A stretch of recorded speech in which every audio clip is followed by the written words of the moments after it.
Hi, welcome everyone. I'm Melissa Goodstein. I'm the immediate past president of the NYACP.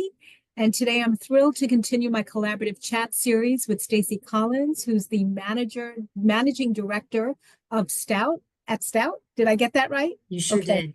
did. Okay, great. Can you tell me a little bit more about your work, Stacy? And you're also a financial professional, and you Yes. come in the collaborative practice as a financial specialist. Stacy is also a great speaker. I was in the audience and helped when you did part of the training and education committee where you did a presentation on some on finances, and your presentation was great. I Thank you. really enjoyed it. You're a really good teacher with really complex concepts. You made it so I really understood it.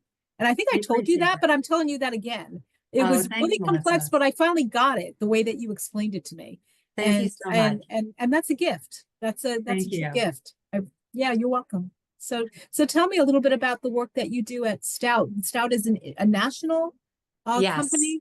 Yes, they're a national consulting firm that has offices not only in New York, Central New Jersey, Pennsylvania, but all around the country. Wow. So I have spent almost my entire professional career in forensic accounting and business valuation. Typically, I have worked in matrimonial cases, mostly in the New York area, New York metro area, I should say, but also really around the country. Wow. And we like to say here, if it's an easy thing, we don't usually get it because we tend to get the harder, more complicated financial puzzles. That doesn't necessarily mean big. Sometimes it's big, middle, small, but sometimes it's just difficult financial issues to unravel in the context of a divorce.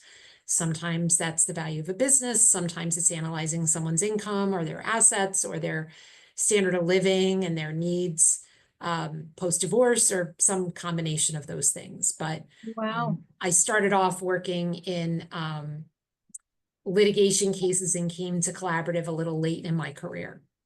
Wow. So how did you get involved even in the finance area? Like what was your background and where did you grow up? Where'd you go to school? Well, I'm a CPA, and that's how I made my entree into this field. Oh, I wow. graduated from Drexel University with Oh, a dual concentration in accounting and finance, and I worked at Ernst & Young for a few years when I got out of college. wow. I grew up in the Philadelphia area, and so um, I wanted, I figured that I wanted to choose accounting because I always wanted to have a job. But then when I got into it, I thought, well, I'm going to spend some time, get my credentials, and then try to do something else. And so the nice thing about the field that I'm in is that I can use those accounting and finance skills, but in a totally different way. Right. The main thing we're trying to do, obviously, is problem solve and help people find solutions to difficult financial issues, again, typically in the context of a divorce or some kind of pending matrimonial issue. So how did you find out about collaborative? What was your entry into this aspect of your career? I had a lot of cases in New York where I was appointed by a judge, and I knew other professionals in the field that did some litigation and some collaborative, and I heard about it just from being in the field, and it seemed like a really logical extension of those court appointments where I would kind of view myself as Switzerland in a way, where I would Right. You're the neutral. yeah, totally. And I would have to work with both clients to Right. help achieve some kind of financial resolution, maybe not to the entire matter, but at least to a Wow. piece, whether it was a tracing or valuation. And so when I realized that there might be a logical extension between having that kind of role and being in collaborative, I wanted to get the training. And I kind of put it off, and I took some of it before COVID and some of it after. So I've been doing collaborative only for the last, few number of years post COVID, but better late than never. Better. So yeah, for sure. And I think that your background really comes in, it's really using a lot of your background and a lot of your skill set, or is just like kind of a natural fit, because we are dealing with so many, we are problem solving in the collaborative. And there's always this thinking that when you're in the collaborative, do you get that level of discovery and you know, that inquiry into all of the assets? With you as having that background as a forensic must be pretty powerful. It's a very nice, you know, thing to have, because you can give that what your experience has been and impart that. It helps because there's, I mean, every project, of course, is unique. Every couple, their finances are unique, but sometimes there are issues that you see periodically, and it does help. You know, we call it issue spotting in our Yeah. group, being able to say, well, you know, I saw this before, or I wonder about this.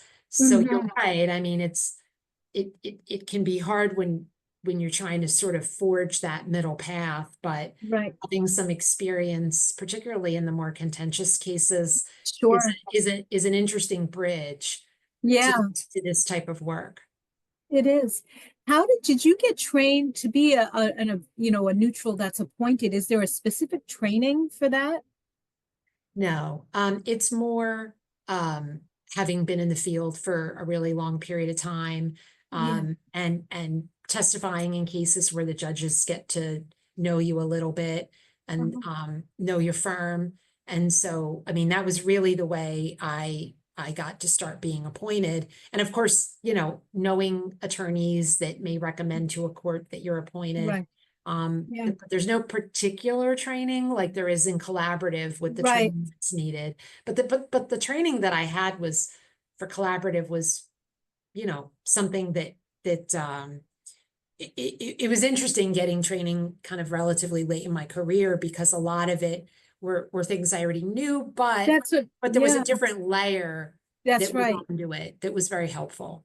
That's right. Because you are coming in as a neutral, and, you know, and Exactly. yeah, that's really interesting.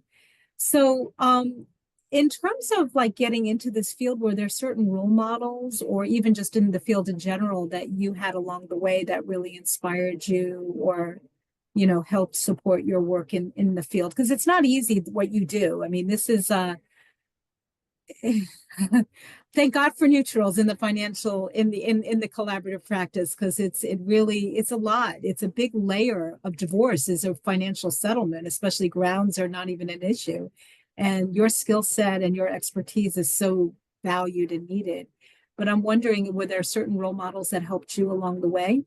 I really am grateful for having worked for many years uh, with my partner Jay Fishman, who while he does not do collaborative, he has spent his entire career on um, business valuation and forensic accounting Mm. matters, typically on the litigation side. But the thing that has been really one of the many things that has been valuable over the years is that accountants are focused on numbers and trying to get to how the numbers all fit Fit. together. But one thing that I learned from working with Jay is how important the communication side is, Mm, and being mm, able to try to distill complex financial issues in a way that people can try to understand. That helps tremendously when you're dealing with clients that don't have financial background, but even when they do. And so I really appreciate having grown up in a place where I could learn to sort of balance those two things, the need to focus on the technical, but then how do you articulate it? yeah. Well, he taught you well, because as I said, I really did enjoy your presentation. It Thank really, you. I I finally appreciate got it. a concept that I just didn't get. And the way that you explained it was just like, oh, a light bulb. Uh-huh. I get it. Yeah. Thank you, Melissa. I appreciate Yeah. that. So in terms of, you're welcome. And in terms of like, you know, you do a lot of work in divorce. Is there a tip from a financial end that if you had to give to clients as to how to navigate their divorce in the best possible way to get the best outcome? Is there something that comes to mind?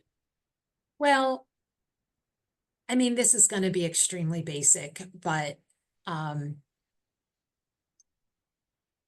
getting financial experts in early, I think, is so valuable. I think that it's totally understandable, but sometimes clients are gun shy about working with a team, particularly in Yeah. collaborative. I'm sure this is something you've experienced a million times, Melissa, but um, it's probably daunting to think about Mm, this person and this person.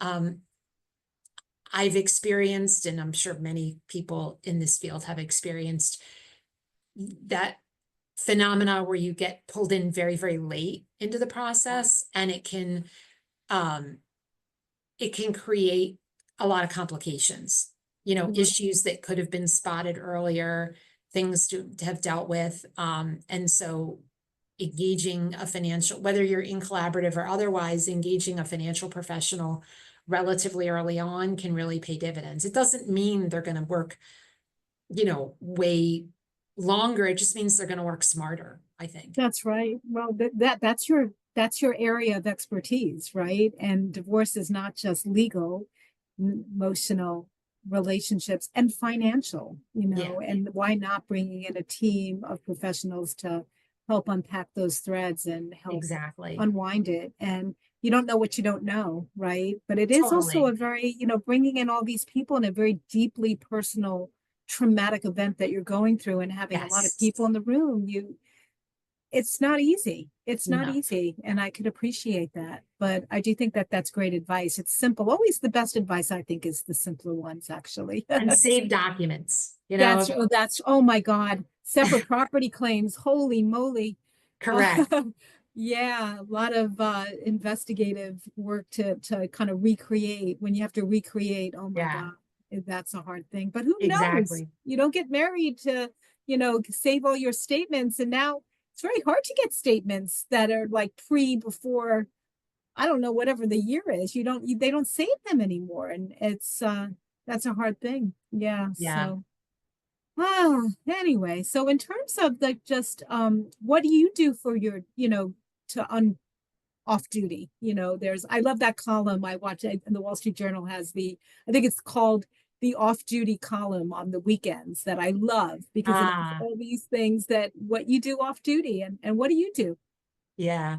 It's interesting. I just in the last 4, 5, 6 months, I suppose, became an empty nester. I would spend all my waking moments Oh, dealing with issues with my children. I have 2 children, and my husband and I, have been all in with them, and just really wanting to spend time. Our time's so valuable. And now they're off at school, so I'm sort of still navigating that. I do that's a hard thing. see That's a them hard thing. periodically. They're both in the New York metro area, so Oh, we find great. ways to see them every once in a while, not a lot, but Right. periodically. I've been trying to spend time outdoors. I mean, I've always loved, walking, running. I'm not fast, but I recently had surgery, and I was on crutches for a while, and I haven't been able to do long walks or Wow. runs for months. And so now we're just getting into the point that I can start doing that, and Oh, that's I'm great. excited about getting back into that. That's great. That's a lot of adjustment being an empty nester. I've enjoyed this phase. I've Yeah, actually embraced it. I really like it. yeah, It's nice when the kids come home, but I kind of like correct. this. It's kind of nice. You're entering in a new chapter if you're with a partner or a spouse, to have this new time to rekindle and just to Yeah, reconnect. It's a absolutely. nice phase, right? Yeah, But there is a certain sadness too. Your life is so much absolutely. fuller and it just becomes a lot quieter, but Yes, but you're and that's exactly right. yeah, but sometimes but it's all good. We're all, it's all good. So in terms of the NYCP, you've been a member or for a few years and you're very active, Stacy, actually, which is really nice to see. What has been a memorable experience with NYCP that you'd like to share? Like what makes this association something that you want to become a member of or continue to be? You know, it's interesting. I didn't expect um how really involved a lot of the members are. And I just think it's a really nice thing. There's so many activities.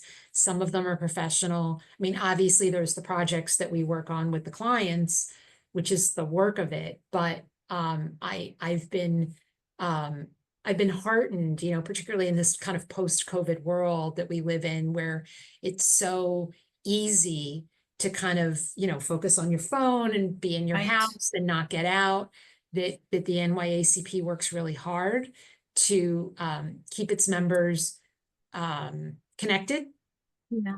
And you know, I've gotten involved in some planning committees and um, been trying to attend some of the social events and different things. And I think that's a really unique thing in you know, different professional organizations. I mean, look, I go to events with financial experts and with attorneys and whatnot all the time. And that's valuable. I mean, I enjoy that part of the job a lot, but I think it's been particularly memorable for me to be able to, first of all, have that awakening that that was part of what the organization offered, but Mhm. also to be able to do some of that. It's been really lovely. Oh, I'm so happy.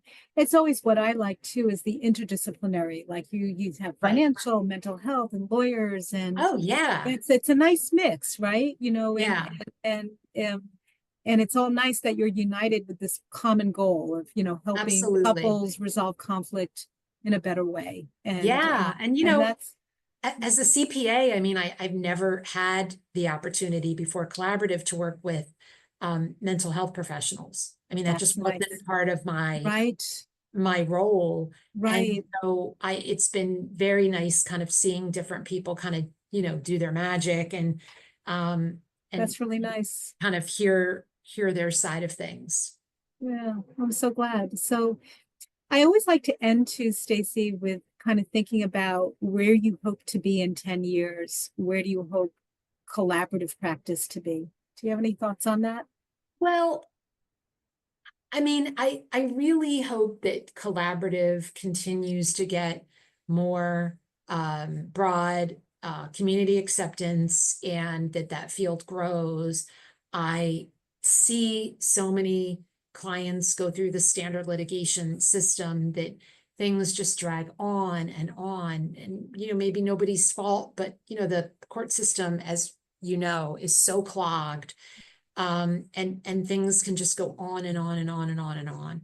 And so my hope is that this field just continues to grow from here and that there can be more and more widespread acceptance. And you know, certainly I'd love to be able to do more of it. I mean, you know, the nice thing is that in this field, you know, assuming the collaborative all goes as it's intended, people can get closure. And as I said at the very Right. beginning of this, I mean, one of the things I like about this field is the ability to problem solve. And it's a nice thing in a difficult situation as an expert, as a professional, to know that you're providing a service where people can potentially get that closure. So, you know, I just want to I keep know. doing that.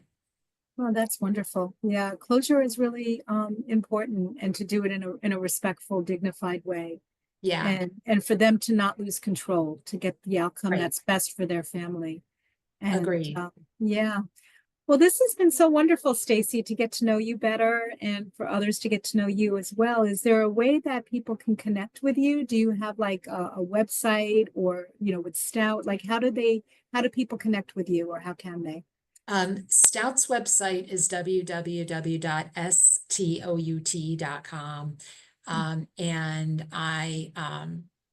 I should be on there, but Mhm. if there's some difficulty in, you know, someone can always just call the general number and ask for me. But I should be pretty accessible on that website with my phone number and my email and, you know, Great. anything else. So don't That's hesitate. great. That's great. Well, you're also on the NYCP site as well, so That people is can true. connect with you there. Thank you for Well, mentioning that. You're right. Well, thank you so much, Stacy. This has been a wonderful chat. It's been a pleasure getting to know you, and I really appreciate your time today. So Yeah, thank you. thank you for the opportunity, Melissa. Great talking to you. Great. Thank you so much.